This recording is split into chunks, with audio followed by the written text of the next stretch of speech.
Hello, beautiful people. The Gower brothers are back at it with the brand new MMO, Brighter Shores. As a longtime RuneScape player and a fan of MMOs, of course I had to check it out. I've honestly been waiting for this game to come out for a while now, and after a short time playing, I already have some feelings.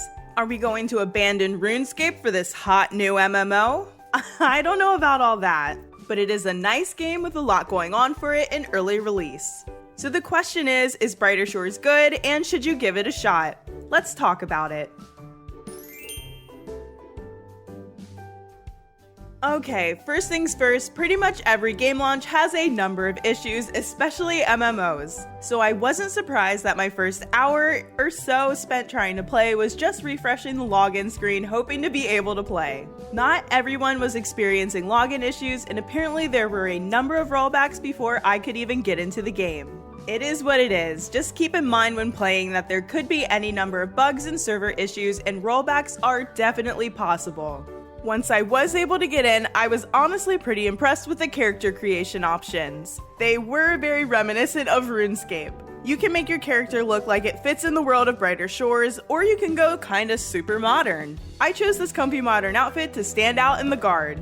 Just because I'm part of an organization now doesn't mean that I have to lose my individuality. There was a noticeable lack of curly hair options, but that's just a personal thing. Also, you cannot change your name apparently unless you pay for the game. I see what they did there. If you're a person with a pound symbol in your name, apparently you're a pleb and people are going to make fun of you. I'm not judging, that's just what I saw in the Discord general chat while I was patiently waiting to get into the game, and definitely not clicking the login button every 10 seconds. I also like that you start off with 3 character slots. As a person who is used to paying for a new membership every time you want to make a new character in RuneScape, I really appreciate being able to have 3 on one account. Yes, other MMOs allow you to have even more per membership, but I'll take what I can get. 3 isn't bad right off the jump. Now, after I got done with character creation, I went through part of the tutorial and was kicked from the game back to the login screen, and my character was indeed rolled back, but fortunately, it did save my character creation options.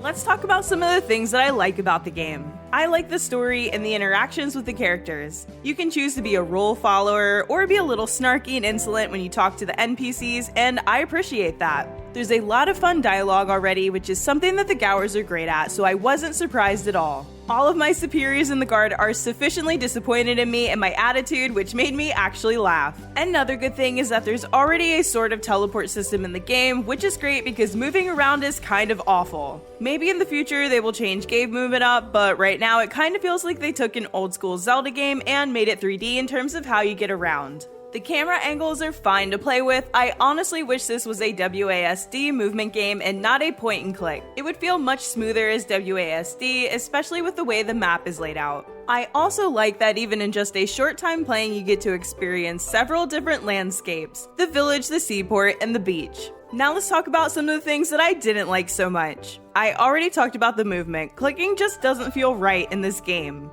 While I did like the character creation options, I'm not sure how I feel about the characters when they're out in the world. They just kind of look a little dead inside. It's honestly kind of relatable. When you interact with them, they all just stare off into the distance like you're not even there. They do perform a few emotes if you stress them out, so they do have feelings, they just don't express them often. Even in cutscenes, the NPCs are just kind of there and look the same most of the time. It's a little unnerving and kind of scary. Another little thing that isn't so bad but was a little strange is that by default, accepting friend requests is turned off, so you have to go into the settings to enable it. It's an MMO, so I'm not sure why the default option is to be a solo player. Anyways, now a lot of people are going to compare this game to RuneScape. I play a lot of RuneScape, so I feel like I can speak on this, and not as a child, like now, actively. I am 30 years old playing RuneScape, but we're not talking about me, we're talking about Brighter Shores. So if you don't know, I stream on Twitch, and anytime I play literally any other game, there's always comments joking about the game I'm playing being RuneScape 4, 5, 6, whatever number, because of the improved graphics compared to RuneScape. Well, if I had to pick any game and say that it was RuneScape 4, by golly, it's this one. That's exactly how I describe this game. And that makes sense considering who developed it. I don't know why, but it kind of feels like a mashup of RuneScape and a mobile game, and I don't know if I love it, but I definitely would not say that I hate it. It's a tile-based game, you can see the tiles, the world is just kinda weird. The only chunks are the ones needed to create your immediate area and nothing more. Maybe it's the harsh edges of the environment that are throwing me off, I don't know.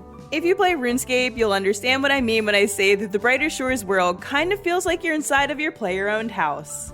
The combat feels a little more like old school RuneScape. You can choose your attack style and then the game does the rest for you. You and the NPC take turns dealing blows. The major difference is I wasn't getting murdered by the goblins in this game. Combat is simple and I can appreciate it. You start the game in a town that is being attacked by goblins and your job is to fend them off. Sound familiar? There are health potions, lava eels, cabbages.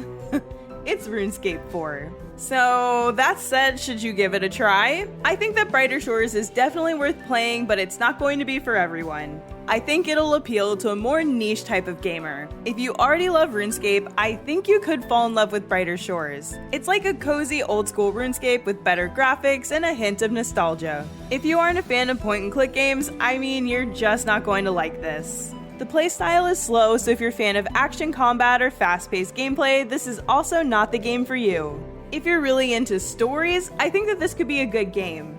It's a charming little game. I can see myself playing this frequently when I want to do something very chill. Overall, I like it and I think they've done a great job, but there's definitely a lot of things I don't like and I don't see it becoming one of my favorite games of all time. If you're thinking about playing it, there's no harm in trying it out. The game is free to play. Thank you so much for watching, guys. I hope you liked the video. Let me know in the comments what you think about Brighter Shores. As always, like, subscribe, share, and most importantly, be kind to one another. See you next time, friends.